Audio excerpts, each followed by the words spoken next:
Parlando del futuro, diciamo che io personalmente vedo due grandi linee nel nostro futuro come impresa. Una è una linea accademica, l'altra è una linea di ricerca. La linea accademica è riuscire a costruire un modello di università diverso, o come minimo aiutare a farlo. E questo vuol dire essere capaci di leggere i messaggi che la società dell'informazione ci sta passando. Non possiamo non renderci conto che il modello della comunicazione è cambiato profondamente. Non possiamo pensare che l'università non si adatti a questo sistema. Dobbiamo riformarlo e farlo nella maniera migliore. Non farlo perché dobbiamo ritagliare i fondi della ricerca. Farlo perché pensiamo che sia giusto andare in un'altra direzione. Il secondo aspetto è il tema di costruire un modo anche di fare ricerca.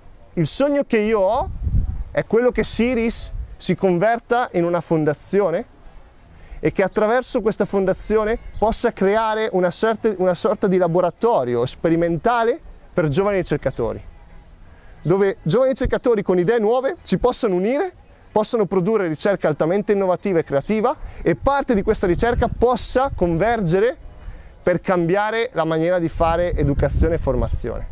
Alors on a évidemment beaucoup de projets et d'envie pour Siris Académique pour le futur.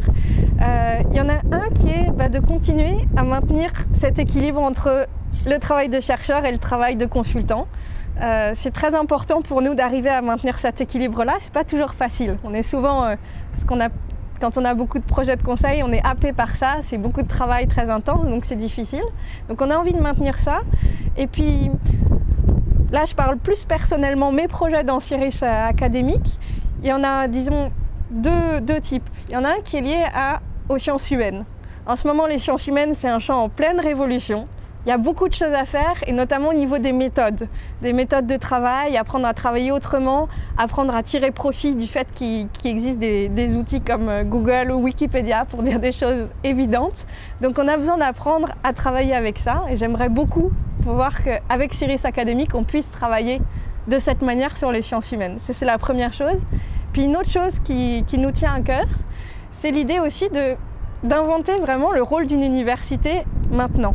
Pour dire une chose évidente, c'est beaucoup plus facile maintenant pour les étudiants d'avoir accès à des contenus. L'information est beaucoup plus facilement accessible. Et donc ça veut dire que les universités, elles ont inventé un autre rôle pédagogique. Plus un rôle, disons, de mentor, c'est-à-dire d'aider les gens, de les guider vers la connaissance, plutôt que de donner du contenu. Et ça aussi, c'est une petite révolution en soi, et on aimerait bien aider les universités à faire ça, à mieux adapter leur contenu et leur méthode pédagogique aux étudiants d'aujourd'hui.